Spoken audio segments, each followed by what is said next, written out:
তুমি রোজ বিকেলে আমার বাগানে ফুল নিতে আসতে, জানি না তুমি ফুল না আমাকেই বেশি ভালোবাসতে। এই গানটি গাওয়ার সাথে সাথেই আশা করি আপনাদের কাউকে আর তার সম্পর্কে পরিচয় করিয়ে দিতে হবে না। তিনি একজন ব্যতিক্রমী সুকণ্ঠের অধিকারী শিল্পী, তিনি সুদর্শন, চিরতরুণ। তিনি তার স্বকীয় গায়কীর মধ্য দিয়ে আজ কয়েক দশকের পথ পরিক্রমায় বাংলার সঙ্গীত জগতে এক নক্ষত্রের আসনে আসীন হয়েছেন। তিনি আর কেউ নন, এক এবং অনন্য কুমার বিশ্বজিৎ। প্রিয় দর্শক, কুমার বিশ্বজিৎ আজ আমাদের অতিথি। আমরা তাকে স্বাগত জানাই আমাদের আজকের অনুষ্ঠান সফল যারা, কেমন তারা অনুষ্ঠানে। দাদা কেমন আছেন? ভালো, ধন্যবাদ। আপনি তো একজন সফল মানুষ। জানি না, সফল হওয়ার চেষ্টা করছি এখনও। নন্দন টিভিকে ধন্যবাদ আমাকে আমন্ত্রণ জানানোর জন্য। যদি কোনো অনানুষ্ঠানিকভাবেই আপনাকে দাদা বলেই সম্বোধন করে আমরা আমাদের আলোচনা শুরু করছি আজকে। আসলে আপনাদের মতো সফল মানুষের সব কিছুতেই আমাদের কৌতূহলের শেষ নেই। আমরা আপনাদের সম্পর্কে অনেক কিছু জানতে চাই। আমি শুরুতেই আপনার, যদিও আপনি হয়তো বহুবার বহু জায়গায় বলেছেন, তবুও এই টরন্টোর মাটিতে আপনি যদি আবার বলেন আপনার জন্ম, আপনার শৈশব আর আপনার তারকা হয়ে ওঠার সেই আগের মুহূর্ত পর্যন্ত সময়টা সংক্ষেপে। এটা আসলে খুব একটা অল্প কথায় বলা যাবে না, এটা দীর্ঘ পথ পাড়ি দেওয়া। আমি যখন শুরু করেছি সেটা ছিল 1977, একটা ব্যান্ডের মাধ্যমে, রিদম 77। সেটাই বাদ দিলাম। আমি যদি 82 থেকে দড়ি পুতুলের মতো গাওয়া, তাও 40 বছর। তো এই 4 দশক কাজ করা এবং আমার শৈশব তারুণ্য কেটেছে আমার গ্রামের বাড়িতে, সীতাকুণ্ডে। তো সেটা অনেক বর্ণাঢ্য মনে করি, কারণ আমি যখন দেখি আজকালকার শৈশবে যারা আছে তাদের জীবন আর আমাদের জীবন, আমরা খোলা চোখে দেখতাম পৃথিবীকে, আজকালকার বাচ্চারা নিচে হয়ে দেখে স্ক্রিনে, ছোট্ট স্ক্রিনে। তো আমাদের দেখা আর ওদের দেখা, ওদের চিন্তাধারা, আমার মনে হয় আমাদেরটা অনেক বেশি উন্মুক্ত ছিল, অনেক বেশি সারল্যতা ছিল, হয়তো অনেক বেশি জানে আমাদের কাছ থেকে, সেটা তথ্যগতভাবে। আর আমরা যা জেনেছি শিখেছি পরিবার থেকে, পারিপার্শ্বিকতা থেকে এবং আমার প্রকৃতি থেকে। এটাই ছিল আমার কাছে মনে হয় তফাৎ। আমি সবচাইতে নিজেকে গৌরবান্বিত মনে করি, আমি সেই প্রজন্মের ছেলে। আমি অ্যানালগও দেখেছি, ডিজিটালও দেখেছি, আমি চিঠিও দেখেছি, SMS-ও দেখছি।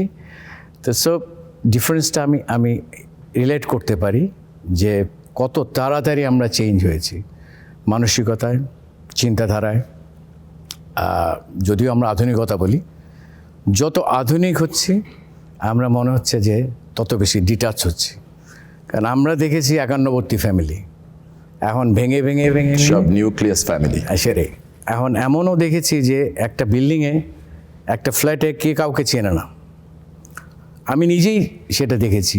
ঢাকায় আমার ফ্ল্যাটে আমি 5 বছর একজনের সাথে লিফটে পরিচয় হয়েছে। তো আমরা বিচ্ছিন্ন হতে হতে আমরা অনেক দূরে চলে যাচ্ছি। আমি কখনো ভাবি নাই যে বাংলাদেশে বৃদ্ধাশ্রম হবে, সেটাও দেখছি। 51 ফ্যামিলিও দেখছি, ভাঙনও দেখছি। তো যাই হোক, এত বিশ্লেষণে না যাই, তবে এতটুকু বলতে পারি আমার শৈশব, আমার তারুণ্য অনেক বেশি আমার কাছে, বলবো যে আমি খুব ভাগ্যবান। আপনার একটা ভালোবাসার গান দিয়ে আমি আজকের অনুষ্ঠান শুরু করলাম। আপনার সঙ্গে কথা তো একটা, এই প্রসঙ্গে একটু আসবো। আশা করি আপনি আমার সঙ্গে একমত হবেন যে শত সহস্র দর্শক, অনুরাগী, শ্রোতা, আপনার ফ্যান আমরা যাকে বলি, আপনার ভালোবাসার আঁচড়ে পড়েছে। আপনি আপনার জীবনে কবার ভালোবাসার উপরে পড়েছেন? আসলে ব্যক্তি হিসাবে ভালো লাগা ভালোবাসা থাকবে, কারণ আমি মানুষ যেহেতু। তবে আমার কখনোই সঙ্গীত ছাড়া কোনো কিছু আমাকে খুব বেশি আকর্ষিত করেনি। এই জন্য করেনি, আমার রক্তশিরায়, চিন্তাধারায়, মন মানসিকতায় আমার প্রতিটা মানুষেরই হয়তো কোনো একটা লক্ষ্য থাকে।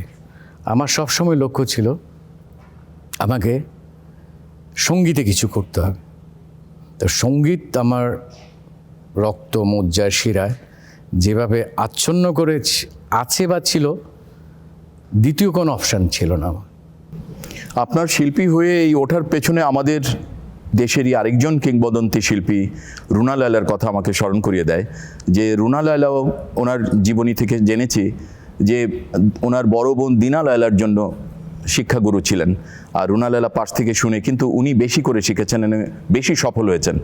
আপনারও বোধহয় বোন এবং পিসিমণির জন্য শিল্পী গুরু ছিলেন, আপনি পাশ থেকে শুনে শুনে সেগুলো। একটা জিনিস কি, মানে শিল্পী কিন্তু হওয়া যায় না, জোর করে হতে পারবেন না, এটা ঈশ্বর প্রদত্ত। আপনি যদি বিভিন্ন দেশের কথায় ধরেন বা ইন্ডিয়ার কথাও যদি ধরি, 100 কোটি তারও বেশি মানুষের দেশ। কজন হয়েছে লতা মঙ্গেশকর, কজন আশা ভোসলে, কজন মান্না দে, কজন হেমন্ত, বা কজন মোহাম্মদ রফি, কজন কিশোর কুমার। এগুলো হয়তো শতাব্দীর পর শতাব্দী আসবে, অথবা নাও আসতে পারে।